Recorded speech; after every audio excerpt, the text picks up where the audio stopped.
भाव प्रतिदीन भावमय मान जब माया के प्रति माया साक्षी भाव की लोभ भाव प्रति हो निर्लोभ समान जब अपूर्व अवसर ऐसा किस दिन आएगा।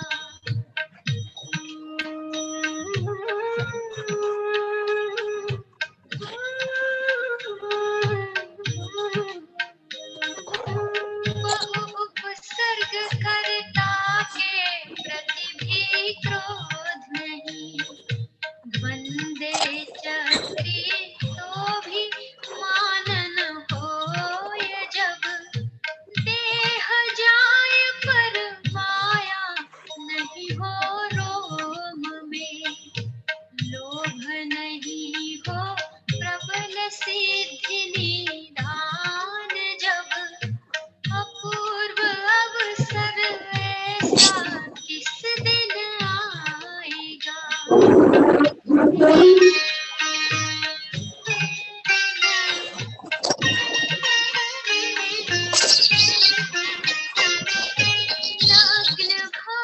आवाज आ रही क्या नहीं सुदर्शन जी? सुदर्शन जी, सुदर्शन जी,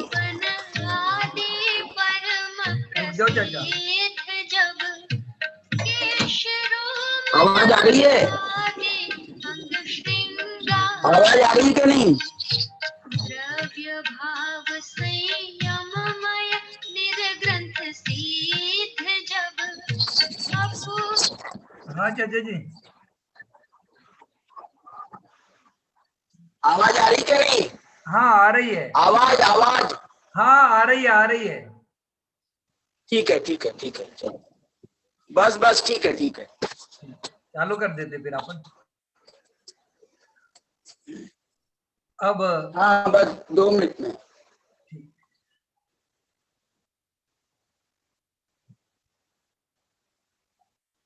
करो आप करो। ठीक, अब यहाँ पर मोक्ष मार्ग प्रकाशक की संभावित रूपरेखा के रेखा पर श्री पंचास्थिकाय ग्रंथ जी के आधार पर आदरणीय डॉक्टर राकेश जी शास्त्री का मंगलमय व्याख्यान होगा। आप सभी उसका अवश्य लाभ लेवे। आदरणीय डॉक्टर राकेश जी शास्त्री। हेलो, हाँ चाचा।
चाचा आवाज नहीं आ रही, आवाज चालू कर दो ना।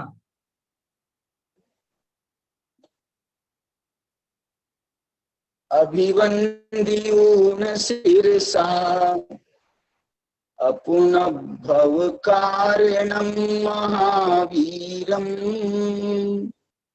ते सिंपयथ भंगम मग्गम मुखस्य वोच्छामि।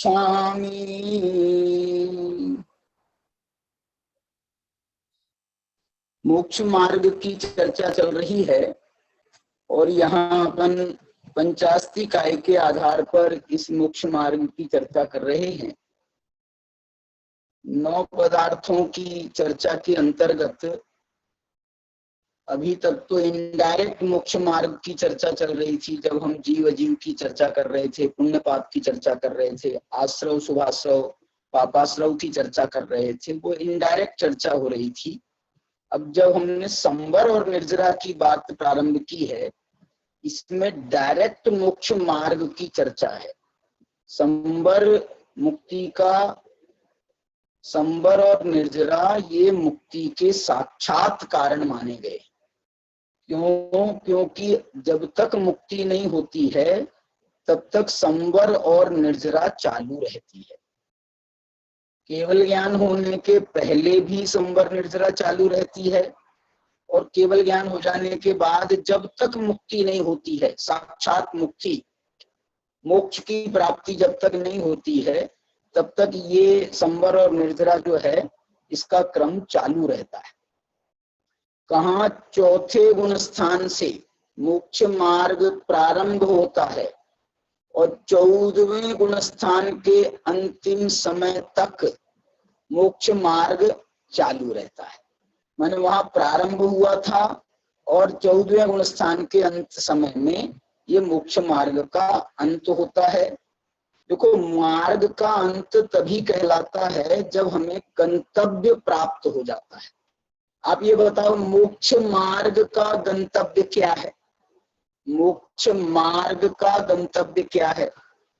तो मोक्ष मार्ग का गंतव्य जब हम कह ही रहे हैं ना मोक्ष मार्ग, तो उसका गंतव्य मोक्ष ही होगा ना। तो जब तक मोक्ष नहीं मिला तब तक के मार्ग ही कहलाएगा ना। और कहाँ से प्रारंभ कर देंगे हम? बोलो, मार्ग का प्रारंभ कहाँ से हो जाएगा? जहां से हम अपने घर से निकल जाएंगे। अपने घर से हम ऑटो में बैठे हैं या कैसे भी हम रेलवे स्टेशन जा रहे हैं, हवाई अड्डे जा रहे हैं, बस अड्डे जा रहे हैं, कहीं भी जा रहे हैं, वहां से हमारा मार्ग प्रारंभ हो जाता है। बॉम्बे मार्ग, नागपुर से बॉम्बे मार्ग कहाँ से कहाँ तक है? तो हमारे घर से जब तक हमारा बॉम्बे में भी जो हमारा गंतव्य है ना, वहां तक ना पहुंच जाएं तब तक ये मार्ग कहलाता है। ऐसे ही मोक्ष मार्ग भी प्रारंभ होता है चौथे गुण स्थान से और उसका समापन होता है 14वें गुण स्थान के अंत में। कितने गुण स्थान हो गए बताओ? कितने गुण स्थान मोक्ष मार्ग के हो गए? मोक्ष मार्ग के गुण स्थान 4 से 14, 4 से 14 10 नहीं होते, 4 से 14 में 11 होते हैं क्योंकि चौथा भी शामिल है और 14वां भी शामिल है। तो 4 से लेकर के 13 तक होता तो 10 होते, 14वां भी शामिल है तो 11 हो गए। 11 स्थान माने गए। और मैंने आपको कल बताया था कि ये जो है ना, वो क्या नाम, निर्जरा के, असंख्यात गुणी निर्जरा के, गुण श्रेणी निर्जरा के जो स्थान है वो भी 11 बताए गए। देखो, गुण स्थान भी 11 है मोक्ष मार्ग के और वो भी 11 है। और मालूम आपको, उसमें भी सम्यक दृष्टि से प्रारंभ हुआ है और उसका अंत जाकर के हुआ है अयोगी जिन पर। जिन कहा है उन्होंने, तो हम सहयोगी अयोगी 2 जिन के भेद हैं, लेकिन हम इसमें अयोगी जिन को शामिल करेंगे, तब जाकर के ये असंख्यात गुणी कर्मों की निर्जरा तब तक चालू रहती है, चौथे गुण स्थान से प्रारंभ होकर के और 14वें गुण स्थान के अंत तक होती है।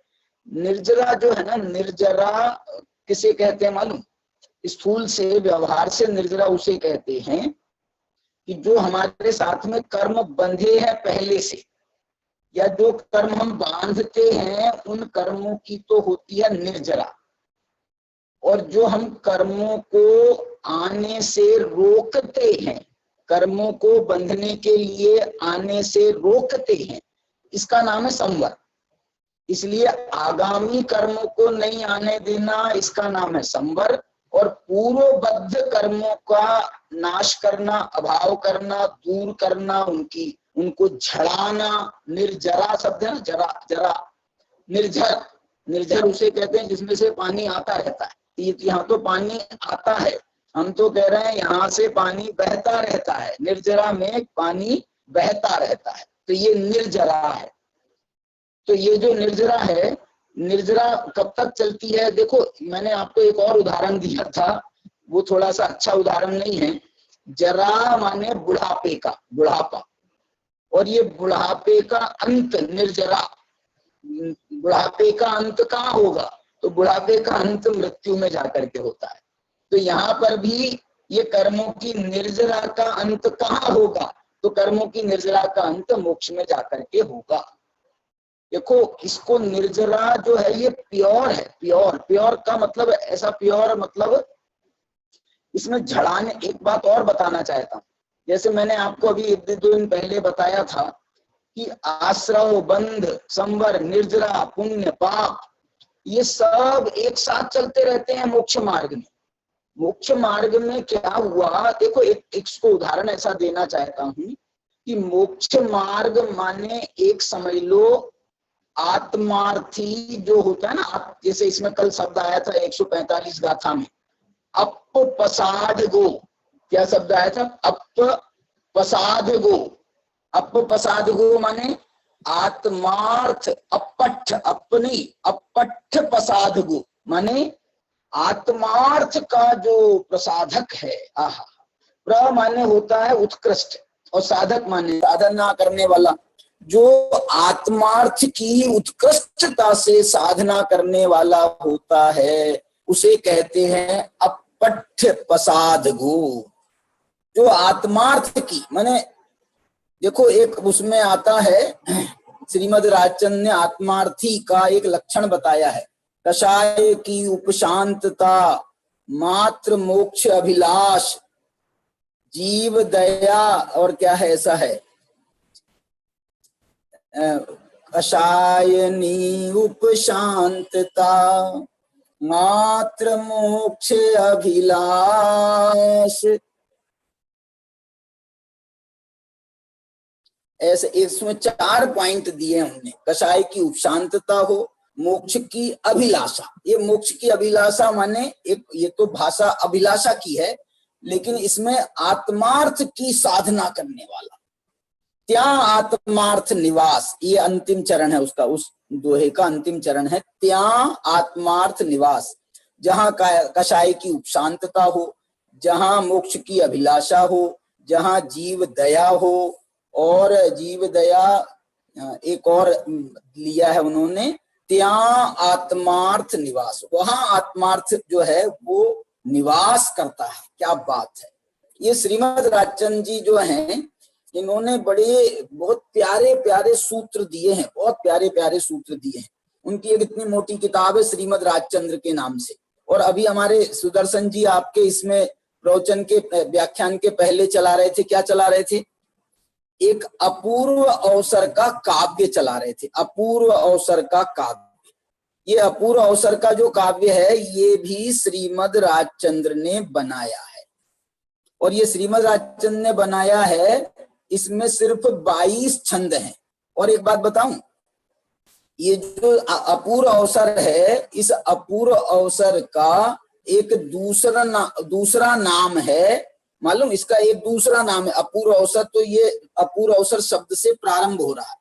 अपूर्व अवसर ऐसा किस दिन आएगा, होऊंगा किस होऊंगा बायांतर निर्ग्रंथ, जब सर्व संबंध का बंधन तीक्षण छेद कर, विचरूंगा कब महत पुरुष के पंथ, जब अपूर्व अवसर ऐसा किस दिन आएगा।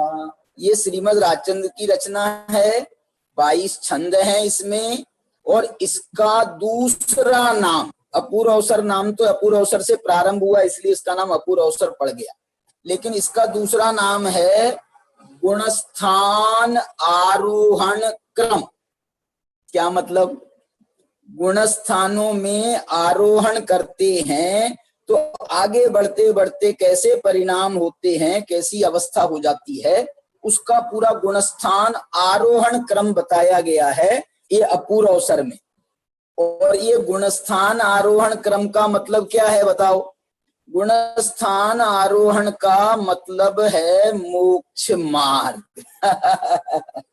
चौथे गुणस्थान से प्रारंभ होकर के 14वें गुणस्थान तक के आरोहण करना, मैंने 14 गुणस्थानों में समझ लो, 14 गुणस्थानों में तो ये 7 तत्व 9 पदार्थ आ गए। 14 गुणस्थानों में तो 7 तत्व 9 पदार्थ आ गए, क्योंकि वहां गुणस्थान भी मिथ्या दृष्टि से चालू होता है और यहाँ पर भी 7 तत्व 9 पदार्थ में जो जीव संसारी जीव है वो संसारी जीव मिथ्या दृष्टि है। आश्रव बंध जो है वो मिथ्या दृष्टि जीव को होते हैं, आश्रव बंध अकेले। जहां आश्रव बंध संवर निर्जरा के साथ होने लगते हैं वहां पर मोक्ष मार्ग चालू हो जाता है। तो ये जो है ये आश्रव, ये जो है ना, मैंने आपको बताया ये एक साथ चलते हैं। इसका मैं एक उदाहरण आपको देना चाहता हूँ। उदाहरण क्या है? उदाहरण ये है कि हम करते हैं धंधा करते हैं, व्यापार करते हैं। आप लोग भी, आपके यहाँ भी होता होगा, आपके मम्मी पिताजी करते होंगे, और हमारे नागपुर से हमारे जितने साधर्मी जुड़ते हैं सब लोग व्यापार करते हैं। व्यापार किसे कहते हैं आप बता सकते हो मुझे? व्यापार किसे कहते हैं? व्यापार में हम एक चीज दूसरे को देते हैं। एक तो ट्रांसफर ऑफ जो है, जो भी प्रोडक्ट है उसका हम जो है हम खरीदते हैं और सामने ग्राहकों को बेचते हैं। तो धंधा है, व्यापार है। ये तो व्यापार है ही। इस व्यापार की एक और खास बात है। वो खास बात क्या है? खास बात ये है कि हम चीज लेते हैं 100 रुपए में और बेचते हैं 105 में, 110 रुपए में। ये जो डिफरेंस है, ये डिफरेंस का नाम व्यापार है। डिफरेंस यदि नहीं होगा तो फिर हम धंधा क्यों करेंगे? हम इतनी मेहनत कर रहे हैं तो यदि हम 10 रुपए भी नहीं कमाए 100 रुपए के ऊपर तो ये तो कोई मतलब ही नहीं हुआ। हम ये देखो ना, व्यापार करने वाला मेरे हिसाब से बड़ा उपकार करता है। क्या उपकार करता है? उसका स्वार्थ तो है ही, लेकिन हमारा उपकार करता है क्योंकि हमको एक चीज चाहिए है। अब वो एक चीज जो है वो बनती दिल्ली बंबई में है। अब वो चीज दिल्ली बंबई में हम जाकर के लेने जाएंगे तो हमको क्या भाव पड़ेगी आप बताओ? और यदि वो 100 रुपए की चीज है, दिल्ली बंबई लेने जाएंगे तो 100 रुपए की चीज के लिए 1000 रुपए खर्च करें हम, और उसके बाद में 100 रुपए की चीज पड़ेगी, हमको कितने की पड़ेगी? 1100 की पड़ेगी। और यदि वो 100 रुपए की चीज ये व्यापारी एक साथ होलसेल में लाता है, हमको 110 में देता है, 120 में देता है, तो भी हमको महंगा है क्या? बोलो, महंगा है। एक तो चीज मिल रही है हमारे को, तो हमको तो बड़ी कृपा है। वो ये कहता है दुकानदार की साहब आप ग्राहक तो हमारे लिए भगवान के समान है, और ग्राहक को कहना चाहिए व्यापारी को कि भैया आप भी हमारे लिए भगवान के समान तो इसमें ये जो है ना व्यापार होता है, तो इसके पीछे वो भी भाव होता है कि भैया कुछ हमको बचना चाहिए, हमारी भी गृहस्थी है, हमारे भी बीवी बच्चे हैं, बाल बच्चे हैं, और सब हमको जो है घर गृहस्थी के लिए हमको भी खर्च लगता है, तो आखिर हम कहाँ से निकालेंगे? तो ये इसी तरीके से निकालेंगे। सेवा की सेवा है, ये सेवा है। व्यापार मतलब सेवा, सर्विस, ये सेवा है। सेवा के बदले में कुछ हम यदि लेते हैं तो इसमें कोई दोष नहीं है। अब देखना मैं क्या कहना चाह रहा हूं, इसका नियम है कि आप 100 में लाओ और 110 में बेचो, ये व्यापार का नियम है। मतलब ये है तभी आपके पास में कुछ बचेगा ना। यदि आप 100 की चीज 100 में बेच दोगे तो आपको तो कुछ बचेगा नहीं। ऐसे ही यहाँ पर आश्रव बंध नाम है आने का और संवर निर्जरा नाम है जाने का। ये जो धंधा है मोक्ष मार्ग का जो धंधा है ये उल्टा है।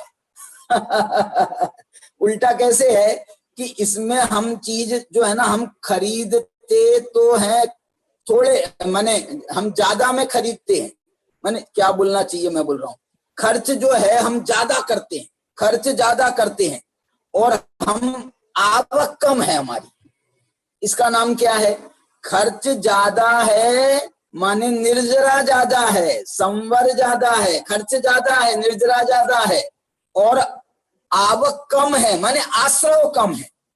तो ये आश्रव कम है और हमारा खर्च ज्यादा है। कोई यदि ऐसा धंधा करता है, कैसा धंधा कि जिसमें उसको आवक कम हो और जावक ज्यादा हो, जावक माने खर्च ज्यादा हो, तो बोलो क्या होगा? क्या होगा? कितने दिन दुकानदारी चलेगी? बोले साहब दिवाली को कितने दिन हैं? बोले दिवाली को अभी 6 महीने हैं। दिवाली को 6 महीने है ना, अभी जो मई चल रही है, लगभग नवंबर में आएगी दिवाली, तो 6 महीने हैं। तो बोले 6 महीने में तुम्हारा दिवाला निकल जाएगा। क्यों? क्योंकि तुम्हारी आवक कम है और जावक ज्यादा है, तुम्हारा खर्च ज्यादा है और आवक तुम्हारी कम है। तो अब जो है तुम्हारे खर्च लगे हुए हैं, आवक हो नहीं रही है, तो दिवाला के अलावा कोई उपाय नहीं है। लेकिन ये व्यापार में दिवाला निकलना खराब होता है, मोक्ष मार्ग में दिवाला निकलना बहुत अच्छा होता है। जितने मोक्ष गए हैं ना, मोक्ष गए हैं, उन सबका दिवाला निकला है। ये तो कर्मों के हिसाब से, कर्मों का इन्होंने, मोक्ष जाने वालों ने कर्मों का दिवाला निकाल दिया है। लेकिन उन्होंने अपनी शुद्धि का, यदि शुद्धि का व्यापार देखें, हम दूसरी तरफ से देखें, तो उन्होंने अशुद्धि घटाई है और शुद्धि बढ़ाई है। शुद्धि बढ़ते बढ़ते बढ़ते बढ़ते बढ़ते इतनी हो गई, परिपूर्ण शुद्धि की प्राप्ति हो गई। आज मालूम है क्या स्थिति है मुक्त जीवों की? मुक्त जीवों की स्थिति ये है कि अशुद्धि लेश मात्र नहीं बची, लेश मात्र भी, परमाणु मात्र के बराबर भी अशुद्धि नहीं बची। और शुद्धि कितनी हो गई? भर भक्कम। भर भक्कम माने केवल ज्ञान, अनंत दर्शन, अनंत सुख, अनंत वीर्य। वाह, मतलब सुख ही सुख है, आनंद ही आनंद है, आनंद ही आनंद, आनंद ही आनंद है। सम्यक दर्शन, देखो संवर नाम है शुद्धि की उत्पत्ति का। क्या बोला? देखो बच्चे लोग आप नोट करना, ये 3 मैं छोटे छोटे से आपको वाक्य बता रहा हूं। संवर किसे कहते हैं? तो शुद्धि की उत्पत्ति का नाम है संवर। निर्जरा किसका नाम है? निर्जरा किसका नाम है? निर्जरा नाम है शुद्धि की वृद्धि।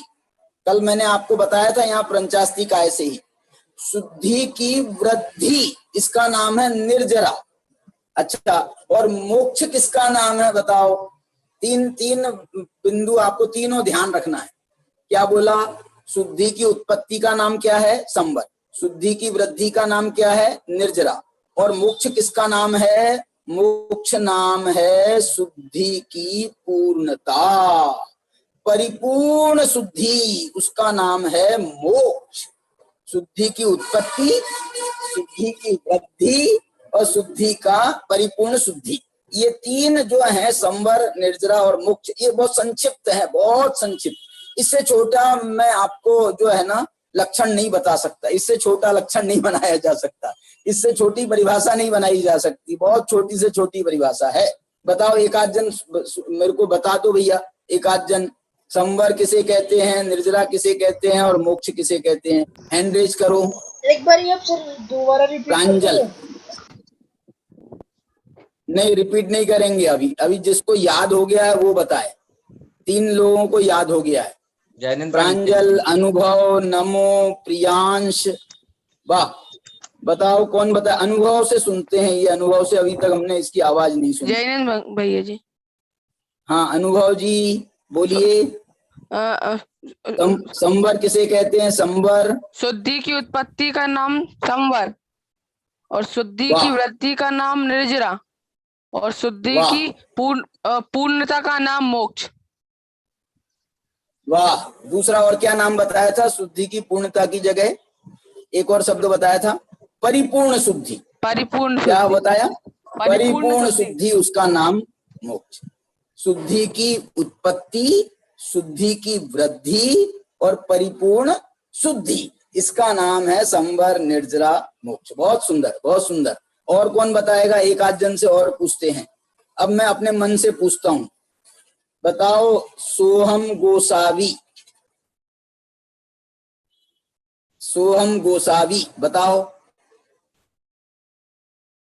कहाँ गया वो? हाँ सोहम, बताओ बेटा, अनम्यूट करो।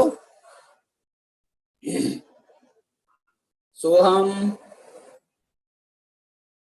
नहीं बता रहा है क्या? हाँ, ये सोहम गोसावी था ना, कौन था? अरे यार तुम लोग ऐसा गड़बड़ करते हो। कलश, मेरे कलश, को कलश गोसावी। हाँ, कलश, कलश बताओ, कलश, कलश बताओ।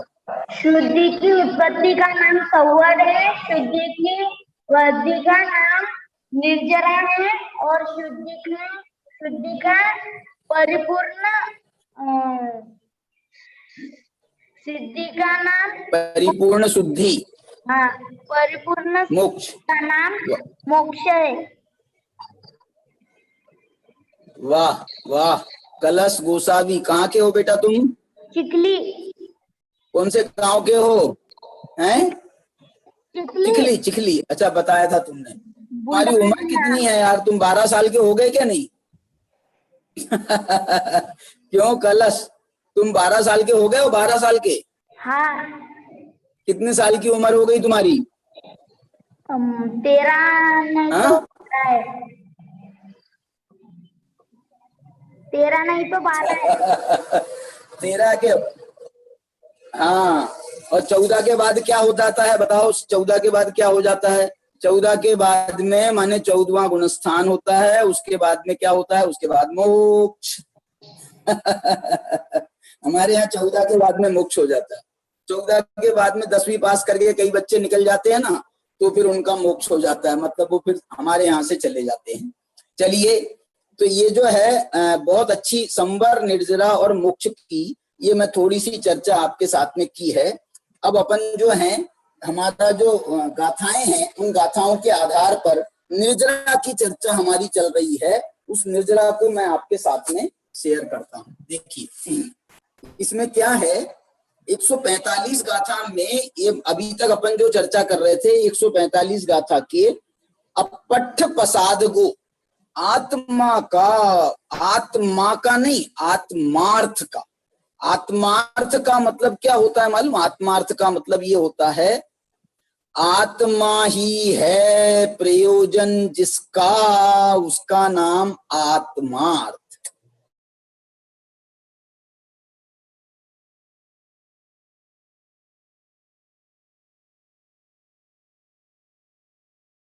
हाँ, आई आवाज?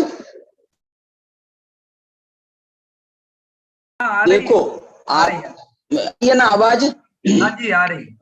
देखिए देखिए, ये जो है ना, जो संवरेण जुत्तो अपट्ठ पसाद गो, हो, ये शब्द तो मेरे को इससे आगे बढ़ने का मन ही नहीं हो रहा है। अपट्ठ माने आत्मार्थ का जो प्रसाधक है।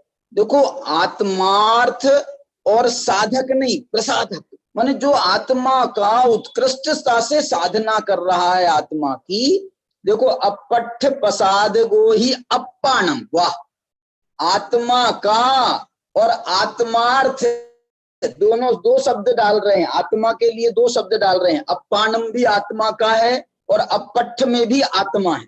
आत्मा का जो आत्मार्थ प्रसाधक है वो जो संवर से युक्त है।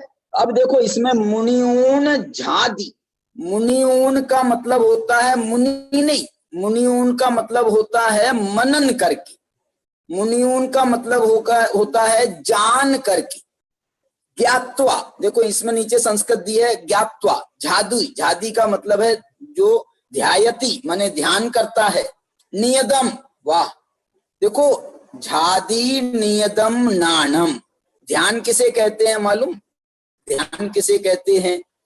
जो नियत रूप से लगातार ज्ञान करता है उसका नाम झादी, उसका नाम है ध्यान।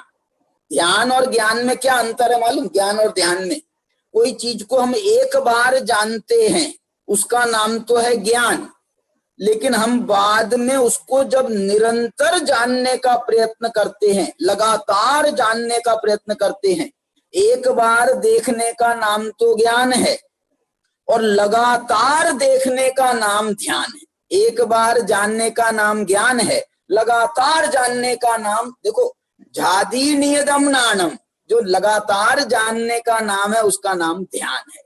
इसको और दूसरी भाषा में मैं कहूं, तुम्हारे अपन लोगों की चालू भाषा में ऐसा समझ लो कि हमने किसी लड़के को देखा, क्लास में पढ़ा रहे हैं, सभी बच्चे बैठे हैं, तो सब बच्चों पर नजर तो जाती है ना, इसका नाम तो है ज्ञान। लेकिन कोई बच्चा शैतानी कर रहा है तो टीचर ने उसकी तरफ घूर के देखा मतलब क्या कर रहे हो, घूर के देखा, मैंने बोला कुछ नहीं, लेकिन घूर के देखा तो बच्चा समझ गया कि मैं पकड़ा गया हूं, इसलिए जो है सॉरी सर ऐसा करके जो है वो अपना बचाव करता है। ऐसे ही यहाँ पर भी जो कह रहे हैं, आत्मा को जानने से उसका उतना लाभ नहीं मिलता। आप ऐसा भी कह सकते हो, आत्मा को जानना इसका नाम संवर है, और आत्मा को घूर घूर करके जानना, घूर घूर करके देखना, लगातार उसको देखना, लगातार उसका अवलोकन करना, अवलोकन करते करते उसी में खो जाना, देखते देखते उसी में खो जाना, इसका नाम ध्यान है। ध्यान जो है ना, हमेशा एकाग्रता का नाम ध्यान कहा जाता है। एकाग्रता किसे कहते हैं कि हमको शुद्ध बुद्ध कछु ना ही रही है, इसका नाम है एकाग्रता। कोई शुद्ध नहीं रही हमारे को, कब क्या हो रहा है क्या नहीं हो रहा है, ऐसे ध्यान में बैठते हैं मुनिराज, जैसे ध्यान में बैठते हैं कि बाजू से जो है ना बारात निकल जाए। बारात किसे कहते हैं, जिसमें खूब बड़े बड़े बैंड बाजे होते हैं और खूब शोर मचाते हुए चलते हैं, वो बारात निकल जाए तो उनका ध्यान भंग ना हो, इसका नाम है एकाग्रता, इसका नाम है ध्यान। और जब ये ध्यान होता है ना, तो मालूम क्या होता है, कर्म होते हैं ना, कर्म जो आत्मा के साथ में कर्म लगे हैं, उन कर्मों में लग जाती है आग। ये लिखा है देखो, सो संधुनोदि कम्मरयम, माने वो कर्म रूपी रजों को जला देता है। कर्म रूपी रज को क्या करता है, संधुनोदि का क्या मतलब लिखा है बताओ, खिरा देता है, कर्म रज को खिरा देता है, खिरा देने का नाम है संधुनोदि, माने वो उसको नष्ट कर देता है किसी भी। और इसमें वास्तव में ये जो है ना, निर्जरा का संबंध तप से जोड़ा जाता है, आपको बताया था।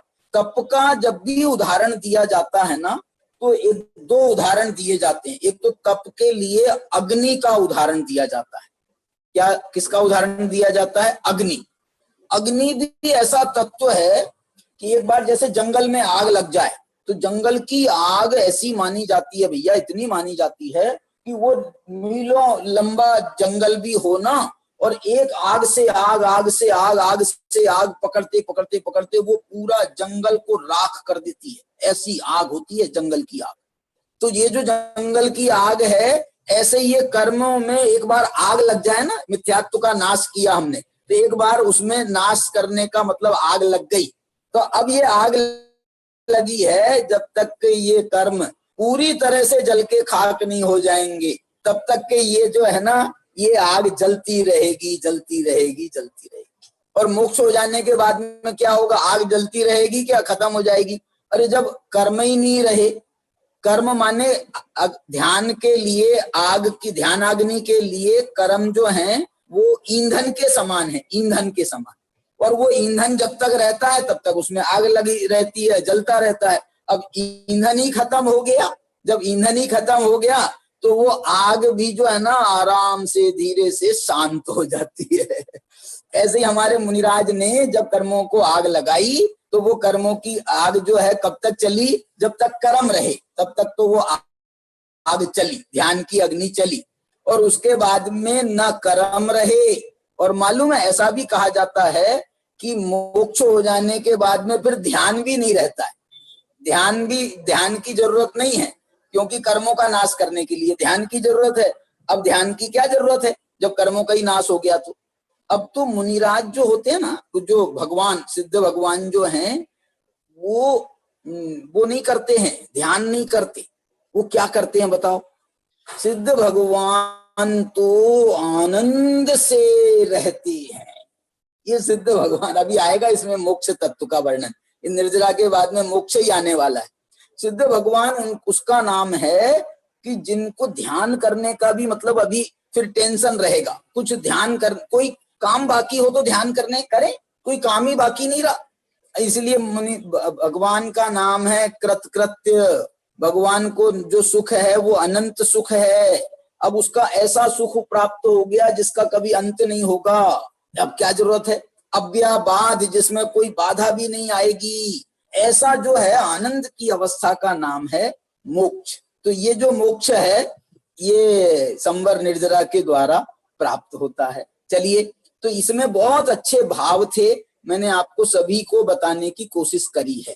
चलिए, अब 145 के बाद में इसमें कुछ और बताना चाहता हूं मैं आपको। देखिए, इसके नीचे टिप्पणी दी है क्या कोई?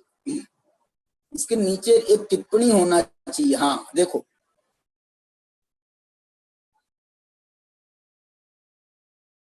देखो इसमें टिप्पणी में जो है ना, इन्होंने बहुत सारे शब्दों के अर्थ बताए हैं, बहुत अच्छे। ये कौन सी गाथा आ गई? 145 ही है ना ये। देखो, इस गाथा की टीका में एक बात इसमें जरूर लिखी है, और क्या लिखी है? यह निर्जरा के मुख्य कारण का कथन है। क्या मतलब बताओ? इसमें मुख्य कारण बताया गया 145 में। 144 में क्या बताया गया था? 144 में मुख्य कारण नहीं बताए गए थे, उसमें सामान्य बहुत सारे कारण बताए गए थे, बहुत सारे कारण बताए गए थे। जैसे 12 तप बताए, तो 12 प्रकार के तप जो है वो सब निर्जरा के कारण है। लेकिन 145 में मालूम क्या बताया है? इसमें मुख्य कारण बताया है। मुख्य कारण माने ध्यान की चर्चा आई ना, इसमें ध्यान की चर्चा। तो ये ध्यान जो है ये निर्जरा का मुख्य कारण है। एकाग्र चिंता निरोधो ध्यानम अंतर मुहूर्तात्। ध्यान की महिमा बताते हुए सूत्रकार लिख रहे हैं कि ये ध्यान यदि अंतर मुहूर्त के लिए कर लिया जाए, एकाग्र चिंता निरोधो, एकाग्रता पूर्वक, चिंता के निरोध पूर्वक ये ध्यान अंतर मुहूर्त के लिए कर लिया जाए ना, तो केवल ज्ञान की प्राप्ति हो जाती है। ये इतना जो है ध्यान का इतना पावर है, इसलिए उसको कहा मुख्य कारण है ये निर्जरा का। ध्यान मुख्य कारण है, और तप जो है 12 प्रकार के तप, उसमें भी ध्यान है। लेकिन 12 नाम गिना रहे हो ना आप, तो इसलिए वो सब जो है सामान्य कारण है। मुख्य कारण जो है ये है ध्यान। इसके लिए यहाँ पर बात कही गई। एक इसमें जो 4 नंबर की टिप्पणी है नीचे में, देखो 4 नंबर की जो टिप्पणी है वो मैं पढ़ रहा हूं। गुणी और गुण में वस्तु अपेक्षा से अभेद है। वाह! इसलिए आत्मा कहो या ज्ञान कहो, दोनों एक ही हैं। ऊपर जिसका आत्मा शब्द से कथन किया था, वाह, उसी का यहाँ ज्ञान शब्द से कथन किया है। आत्मा शब्द से भी इसमें कहा ना, आत्मा का, तो आत्मा शब्द से जो आत्मा का ध्यान करो या ज्ञान का ध्यान करो, एक ही बात है। यहाँ ज्ञान शब्द से कथन किया, उस ज्ञान में माने निजात्मा में, निजात्मा द्वारा निश्चल परिणति करके उसका संचेतन, संवेदन, अनुभवन करना, सो ध्यान है। ध्यान क्या है? तो बोले ज्ञान में माने आत्मा में निश्चल होकर के, निश्चल परिणति करके उसका संवेदन करना, उसका अनुभवन करना, उसका संचेतन करना, ये जो है ना ये ध्यान। बस उसमें माने उसी में मगन रहना। आप तो ऐसा करो, देखो उदाहरण के लिए देना चाहता हूं उदाहरण। आप ऐसा करो, अपने मुंह में रसगुल्ला रखो, उदाहरण दे रहा हूं मैं, मुंह में आप रसगुल्ला रखो, और उसके बाद में देखना मेरे चेहरे की तरह। अब उसके बाद में उस रसगुल्ले का खाना नहीं, जल्दी से घटक मत जाना, घटक जाओगे तो मजा खत्म हो जाएगा। इसलिए जो है ना उसके उसमें जब तक वो रस रहता है ना, सीरा रहता है, तो वो रस का जो है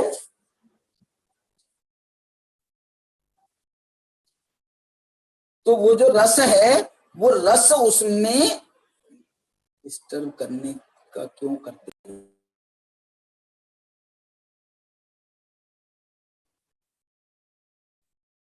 क्या बता रहे हम? आनंद लो, आनंद। इसलिए वो रसगुल्ले का जो है ना मुंह में रख करके 2-4 मिनट वो मुंह में रखे रहो, और उसका जब तक, और इस समय जो है ना कोई विकल्प नहीं करना, कोई दूसरा काम लेकर के मत बैठ जाना, कोई दूसरा काम करने मत बैठ जाना, नहीं तो आप उस काम में मन लग जाएगा, फिर ये रसगुल्ला जो है वैसे ही बिना स्वाद लिए अंदर चला जाएगा। ऐसे ही आत्मा का ध्यान करने का मतलब है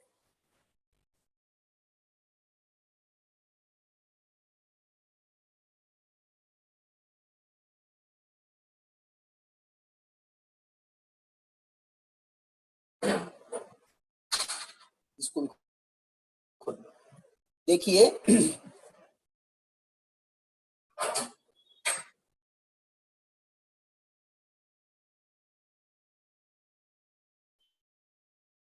देखिए अपन इसमें जो है 145 गाथा के बाद में अब जो है ना मैं 146 गाथा में चलता हूं।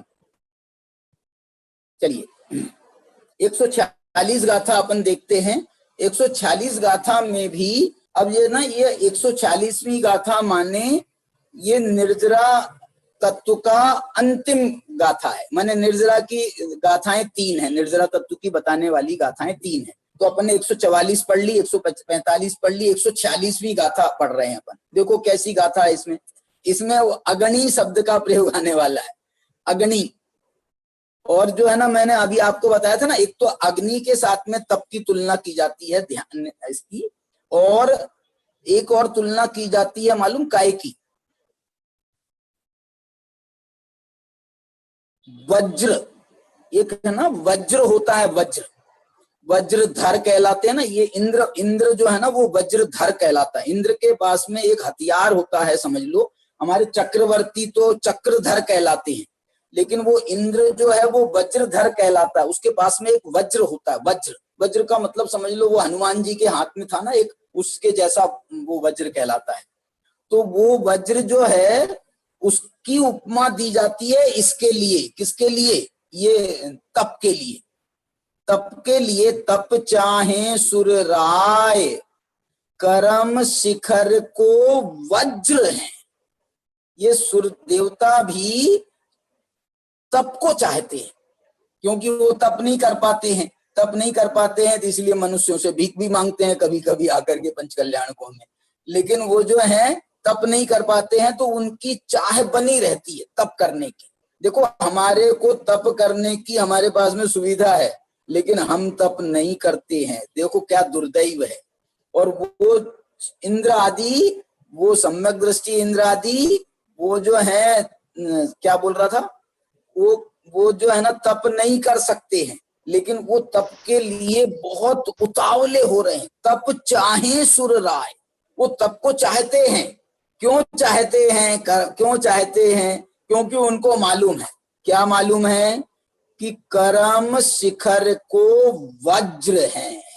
कि ये जो करम रूपी शिखर माने करम रूपी पर्वत है, करम रूपी पर्वत, पर्वत के समान है ना ये कर्म जो हमारे साथ में बंधे हैं अनादिकाल से। तो इनके लिए ये जो है ना वज्र के समान है। वज्र ऐसा है कि बड़े से बड़ा पर्वत हो, बड़े से बड़ा पर्वत हो, और वज्र का एक प्रहार यदि देवताओं के द्वारा हो जाए तो वो पूरा का पूरा पर्वत जो है वो रेत में कन्वर्ट हो जाता है।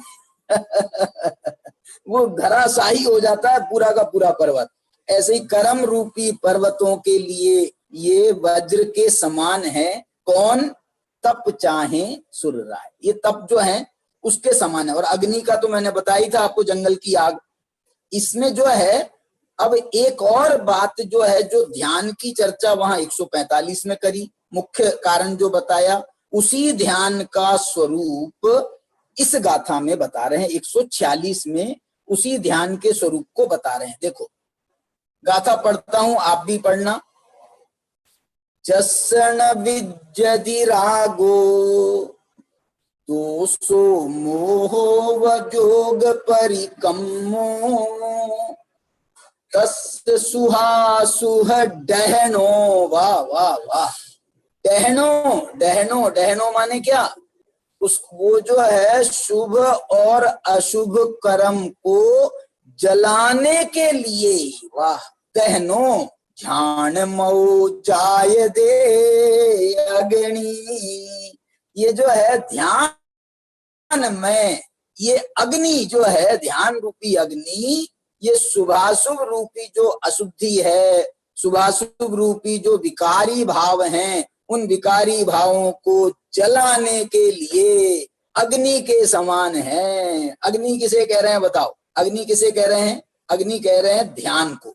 अच्छा, और वो क्या बोलते हैं वो जिसे जलाते हैं? ईंधन। ईंधन किसे कह रहे हैं बताओ? यहाँ पर ईंधन किसे कह रहे हैं? अभी पीछे तो मैंने कर्मों को ईंधन बताया था, यहाँ किसे कह रहे हैं ईंधन? यहाँ कह रहे हैं जो शुभाशुभ भाव हैं, जो आत्मा के विकार हैं, इन विकारों को जलाने के लिए ये जो है अग्नि के समान है। ये देखो मूल गाथा में आचार्य कुंतन भगवान ने ये उदाहरण दिया है। वाह। और कैसे ये ध्यान रूपी अग्नि कैसे होती है? कैसी होती है ध्यान रूपी अग्नि? ध्यान स्वरूपाख्यानम एतत् है ना, ये ध्यान के स्वरूप को बताने वाली गाथा है। ये गाथा कह रही है जस्सन विज्जति रागो। वाह। जस्सन विज्जति रागो, जिसको राग नहीं है, दोष नहीं है माने द्वेष नहीं है, मोहो जस्सन विज्जति रागो। दूसरी गाथा बनाओ, जस्सन विज्जति दोषो। आहा। तीसरी गाथा बनाओ, जस्सन विज्जति मोहो। कैसा हो? वह जोग परिकम्मो, योगों के परिक्रम में हो, योगों के परिक्रम। योगों के परिक्रम माने योग माने ध्यान, तो ध्यान के जो परिक्रम में हो, ध्यान के निकटवर्ती हो, ध्यान की सारी जिसने सामग्री इकट्ठी कर ली हो, ध्यान जिसके जो है सब अब बिल्कुल ध्यान करने जा रहे हैं। जैसे हम ध्यान करने बैठते हैं, जैसे हमारी माता जी बैठती होंगी, आपके पिताजी बैठते होंगे, आपका परिवार में कोई बैठता होगा, तो ध्यान करने बैठते हैं तो क्या करते हैं? तैयारी करते हैं थोड़ी सी, उसके लिए ध्यान के लिए तैयारी करते हैं, चटाई बिछा दी। अब जो है माला, कोई माला करता है तो उसने माला रख ली, वो टेबल पे सब अच्छे से सब सामान रख लिया, और उसके बाद में अंतिम बात, पूरे घर वालों को सचेत कर दिया जाता है। क्या सचेत कर दिया जाता है? कि अब हम ध्यान कर रहे हैं, सामायिक कर रहे हैं, कोई डिस्टर्ब नहीं करना। देखो ये है जस्सन विज्जति रागो दोषो मोहो। ये तो है अंदर का। अंदर से राग पैदा करोगे तो तुम ध्यान क्या करोगे? अंदर से द्वेष रखोगे तो ध्यान क्या करोगे? आपको किसी चीज के साथ में मोह है तो आप ध्यान क्या करोगे? ध्यान नहीं हो सकता। ये तो एक तो ये अंदर की बात होगी। और बाहर की बात क्या है? योग परिक्रम। ये योग के परिक्रम के साथ में हो। योग है कर्म, और योग का परिक्रम क्या है? जो अन्य सामग्री है, जो ध्यान के लिए जो आवश्यक सामग्री है, वो उसका परिक्रम कहलाता है। परिक्रम। योग है कर्म माने ध्यान है कर्म, और उसका जो सहयोगी सामग्री है, सहयोगी कार्य हैं, वो सहयोगी कार्यों को कहते हैं परिक्रम। तस्य सुहासुह डहनो। वाह वाह वाह वाह। जो ऐसा ध्यान करे, राग नहीं करे, द्वेष नहीं करे, मोह नहीं करे, और सारी ध्यान की सामग्री के साथ में संयुक्त हो, तस्य सुहासुह डहनो। उसके शुभाशुभ कर्म नष्ट नहीं होंगे तो क्या होंगे? उसके शुभाशुभ विकारी भाव नष्ट नहीं होंगे तो क्यों नहीं होंगे? क्योंकि इतना उत्कृष्टता से ध्यान किया जा रहा है, ध्यान की सारी शर्तों का पालन किया जा रहा है, राग नहीं कर रहा, द्वेष नहीं कर रहा, मोह नहीं कर रहा, तो उसको जो है क्यों नहीं होगा ध्यान? और ये ध्यान होने पर क्या होगा, उस शुभाशुभ भावों को दहन करने के लिए ये ध्यान अग्नि के समान है। तस् सुहा सुह दहनो जान अग्नि, इस प्रकार से ये अग्नि की बात करी इसमें। एक बात और आपको ये बताना चाहता हूं, इसकी टीका में बहुत अच्छा विस्तार है, मैं अभी ज्यादा उसमें नहीं जा रहा हूं डीप में, इसलिए बहुत अच्छा विस्तार, आचार्य ने बहुत प्यारा व्याख्यान किया। लेकिन इस गाथा की जो टीका अमृत चंद्राचार्य ने लिखी है, अमृत चंद्राचार्य ने भी, जयसेनाचार्य ने भी खूब बड़ी टीका लिखी है 3-4 पेज की। और ये आत्मख्याति में भी इसकी टीका देखो, यहाँ पर चालू हुआ, ये कौन से नंबर पेज पर, 210 से चालू हुआ, 211 में वो टीका चल रही है, 211 में भी टीका चल रही है, और 212 में भावार्थ उसका हुआ है। देखो 12 में भी भावार्थ लंबा लिखा है, इसका भावार्थ भी मैंने देखा। गुरुदेव ने इस 146 है 246 146, ये 146वीं गाथा पर गुरुदेव ने मालूम कितने व्याख्यान किए। ये एक बार में गुरुदेव ने इसमें 4.5 व्याख्यान किए। 4 तो पूरे व्याख्यान है और एक व्याख्यान 145 के साथ में उन्होंने शुरू कर दिया था वहां, तो 4.5 व्याख्यान जो हैं उनने ये 146 नंबर की गाथा पर किए। इतना मतलब गुरुदेव को मजा आया इसमें, और है भी, गुरुदेव को एक एक लाइन का अर्थ बताना रहता था ना, एक एक लाइन का, इसलिए वो एक एक लाइन पढ़ेंगे, उसका व्याख्यान करेंगे। जैसे हम गाथाओं का व्याख्यान कर रहे हैं, अभी टीकाओं को भी यदि हम पढ़ें तो एक एक लाइन का, एक एक उसका व्याख्यान करके समझाएंगे, तो उसमें समय तो लगेगा ना। तो गुरुदेव को 4.5 घंटे लगे समझाने में, 4.5 घंटे, 4.5 दिन क्यों? क्योंकि 1 घंटे का व्याख्यान करने के बाद में फिर उस पर और दिन भर चिंतन चलता था गुरुदेव का, तो इसलिए जो है उनका तो हम 4.5 दिन मान लेवे तो चलेगा। 4.5 घंटे तो बोले गए हैं, लेकिन मन में जो विचार चला है उसका 4.5 दिन तक चला है। इसमें मैं एक बात जो आपको बताना चाहता हूं, इसमें एक अमृत चंद्राचार्य ने टीका में 2 गाथाओं को कोट किया है। किन की गाथाओं को कोट किया मालूम? किन की गाथाएं? वो गाथाएं हैं खुद कुंदाचार्य की ही, लेकिन वो गाथाएं हैं मोक्ष पाहुड़ की। अष्टपाहुड़ में एक मोक्ष पाहुड़ है, उस मोक्ष पाहुड़ की 2 गाथाएं हैं, और उन 2 गाथाओं को उन्होंने इसमें कोट किया है। काय के लिए कोट किया मालूम?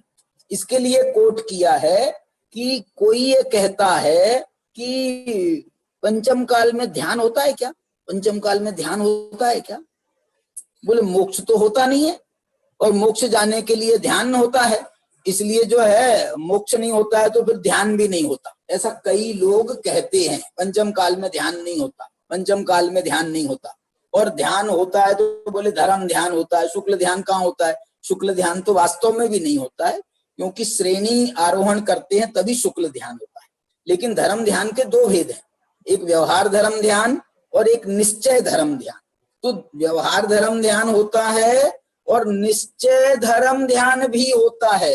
अच्छा बताओ, मुनिराज जो है 6ठा 7वें गुणस्थान में झूलने वाले होते हैं, पंचम काल में मुनिराज होते हैं क्या? नहीं, मुनिराज होते हैं तो 6ठे 7वें गुणस्थान में झूलेंगे क्या? नहीं झूलेंगे। तो 6ठे 7वें गुणस्थान में झूलेंगे तो 6ठा गुणस्थान तो ध्यान का नहीं माना गया है, लेकिन 7वें गुणस्थान के लिए गोमट सार में भी ये व्याख्यान दिया गया है कि ये 7वां गुणस्थान झाण महो, जो इनने लिखा ना झाण महो, ऐसा ध्यान में माना गया है 7वां गुणस्थान। 7वें गुणस्थान को ध्यान में माना गया, मूल गाथा में देखना गोमट सार में।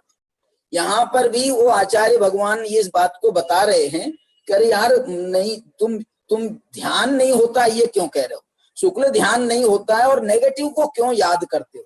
आप जो होता है उसकी बात करो ना। नहीं होता है माने आपको करना नहीं है, आपको करना नहीं है। जैसे बच्चा कोई कहे कि साहब आप कह रहे हो मेरिट में आओ, मेरिट में आओगे तो तुमको 1 लाख रुपए का इनाम देंगे, मेरिट में आओ तो तुमको 1 लाख रुपए का इनाम देंगे। बोले साहब मेरिट में आना इतना सरल है क्या? मेरिट में आना इतना सरल है क्या? तो भैया 1 लाख रुपए भी तो मिल रहे हैं मेरिट में आओ तो 1 लाख रुपए देंगे। तो ये जो मेरिट में आने वाली बात है उसका जो है, आते हैं क्या नहीं ये बताओ मेरे को। तुम बोल रहे हो साहब मेरिट में आना इतना सरल है क्या? अरे लेकिन हम जब अखबार में रिजल्ट निकलता है सेकेंडरी का, हायर सेकेंडरी के रिजल्ट निकलते हैं तो अखबार जो है फोटोओं से भर जाता है, मेरिट वालों के फोटोओं से। मेरिट वाले बच्चों की माने 20 बच्चे, 50 बच्चे, सैकड़ों बच्चे मेरिट में आते हैं फर्स्ट क्लास, और उसमें भी फर्स्ट क्लास फर्स्ट आते हैं। फर्स्ट नंबर आता है, सेकंड नंबर लगता है। फर्स्ट नंबर माने 100 में से समझ लो 100 नंबर उसका नंबर लगता है फर्स्ट। 100 में से 100 में से 99.5 वाले को दूसरा नंबर लगता है, 99 वाले का तीसरा नंबर लगता है, 98 वाले का नंबर नहीं लगता तीसरा। मतलब एक उदाहरण मैं आपको देना चाह रहा हूं कि ये बात जो है ध्यान पंचम काल में कठिन कहो तो चलेगा, कठिन कहो तो चलेगा, लेकिन नहीं होता है ये बात गलत है, ये बात गलत है। और जितना होता है उस पर हमको पॉजिटिविटी से ध्यान देना चाहिए। इसके लिए यहाँ पर उन्होंने 2 गाथाएं कोट की है। मैं आपको 2 गाथाएं पढ़ता हूं और उनका अर्थ बताता हूं, सामान्य से अर्थ। अपना समय हो रहा है, बस 5 मिनट का समय है, मैं ये दोनों गाथाएं पढ़ देता हूँ। ये देखना, ये निकालना भी, ये पेज नंबर कौन सा है, ये मिल गई आपको 211 है, 211 नंबर के पेज में ये दोनों गाथाएं दी है। इसी के बाद वाला पेज निकालो। क्या सामने आ गई ना? नहीं आई अभी। ठीक है, आज 211। हाँ वही मेरे में नहीं आया है शायद। अच्छा, आ जाएगा आ जाएगा आ जाएगा। देखो मैं गाथा पढ़ रहा हूँ। अज्जवितिर्यण शुद्धा अप्पा जाए विलहई इंदत्तम लोयन्ति देवत्तम वाह तत्थचुआ निवुदिम जंती आहा अंतोणति सुईनम कालोथो वयं च दुम्मेहा तन्नवरि सिक्खियव्वम जमजर मरणम खयम कुणई। देखो इसमें बहुत अच्छा है भाव, इसमें बहुत अच्छे हैं। मैं इसका इसलिए आपको इस पर अपन कल चर्चा करेंगे। अभी मैं सिर्फ इतना बता दे रहा हूं, एक पद बता रहा हूं सिर्फ, इसका पहला पद। अज्जवि तिरियण शुद्धा अप्पा झाए विलहई इंदत्तम। क्या लिख रहे हैं मालूम? क्या लिख रहे हैं? कुंद कुंद भगवान लिख रहे हैं ये मूल। अज्जवि, अज्जवि माने क्या होता है? अज्जवि माने क्या होता है? अज्ज माने आज और वी माने भी। क्या मतलब?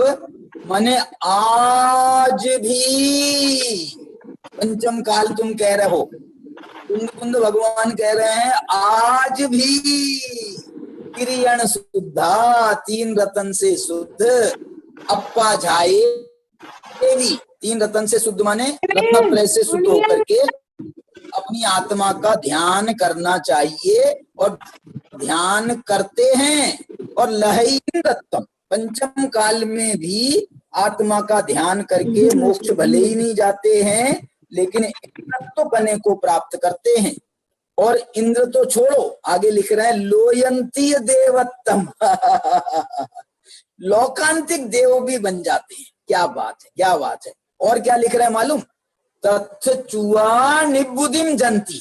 और वहां से आकर, तत्थ चुआ माने वहां से च्युत होकर के जब यहाँ वापस मनुष्य आएंगे बनेंगे तो तत्थ चुआ निबुदिम जंती, और यहाँ आकर के निर्वाण को प्राप्त हो जाएंगे। इतनी बढ़िया गाथा इसमें लिखी है।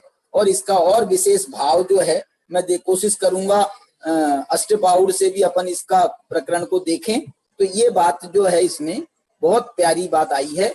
ध्यान की चर्चा है, निर्जरा का कारण माना गया है ये ध्यान, और निर्जरा करके जो है अगला पाए में हम मोक्ष पहुंच जाएंगे। इसलिए जो है इतना इसका महत्व है। चलिए अभी की चर्चा को यहीं पर विराम देते हैं और हम सब जो हैं ऐसी संवर निर्जरा करके मुक्ति को प्राप्त करें, इस भावना से अभी की बात को विराम देते हैं। चलिए, किसी को कुछ कहना हो तो आप कह सकते हैं। पूरा 10 बजा है अभी। हाँ जी, कोई कुछ कह रहा है? अरुण जी भाई साहब कुछ कहना तो नहीं है? महेश जी भाई साहब, विमल जी, डॉक्टर, ये विमल जी हैं कि विमला जी हैं? विमल जी, डॉक्टर विमल जैन। हैं? डॉक्टर विमल जैन है जी। अच्छा, विमल नहीं लिखा तो विमल जैन है, लेकिन मैं तो समझा अपनी विमला जी होंगी। नहीं विमला जी नहीं। मैं अच्छा डॉक्टर, आप कहाँ से हैं भाई साहब? मैं शिवपुरी से हूँ सर जी। शिवपुरी। अच्छा, शिवपुरी। मैं इस संदर्भ में थोड़ा सा छह ढाला की नमी, छठवीं ढाल की नमी, 10वीं और 11वीं का उदाहरण दे रहा, जहाँ ध्यान जाता ध्येय को बच भेद चिद भाव कर्म जिदेश करता चेतना क्रिया तहा तीनों अभिन्न अखिन्न सुध उपयोग की निश्चल दशा प्रगति जहाँ ज्ञान दत्त एक तीनों एक दस, जहाँ प्रमाण ने निक्षेप को उद्योत अनुभव में दिखे, ज्ञान सुख बल में सदा नहीं आन भाव जो मोह के, मैं साध्य साधक मेरा बाधक कर्म अरुत फलन से चित पिंड चंड अखंड सुगुण करंड शुद्धि बरगत यो चिंत निज में थिर वहे तिन अखत जो आनंद हो सो इंद्र नाग नरेंद्र है मेंद्र को तब नाही कहो तब ही सुकुल ध्यान कर चौघात विद कारण देहो तब लक्ष्यो सेवल ज्ञान से मग। धन्यवाद धन्यवाद। देखो क्या बात है, माने ये ध्यान में इसका इतना सुंदर विवेचन, माने ये कितना जोरदार कलेक्शन था दौलत राम जी का कि उन्होंने चुन चुन करके इतने प्यारे विषय ये 4 छंदों में डाल दिए। और जैसे तब लयो केवल ज्ञान केवल ज्ञान की प्राप्ति के माध्यम से उन्होंने कराई। बहुत सुंदर शुद्धोपयोग का अतिशय सुंदर वर्णन है ये, बहुत अच्छा। चलिए जिनवाणी स्तुति कराते हैं। आइए, कौन आने वाला था आज? आदित्य जैन। सभी लोग हाथ जोड़ लीजिए जिनवाणी स्तुति के लिए। हाँ। जिनवाणी माँ हमें तत्व सिखलाती है, वस्तु स्वरूप हमें बताती है, वस्तु स्वरूप हमें बताती है। तेरे ही आंचल में आश्रय ले हम सब, तेरे ही आंचल में आश्रय ले हम सब, अनेकांत में ज्योति जगाती है। जिनवाणी माँ तो हमें तत्व सिखलाती है। हे जिनवाणी भारती तुझ पुण्य नैन, जो तेरी शरणा करे सो पावे सुख चैन। जा वाणी के ज्ञान से सूझे लोकालोक, सो वाणी मस्तक नमो सदा दे तू। 3 बार नमो का मंत्र पढ़ो।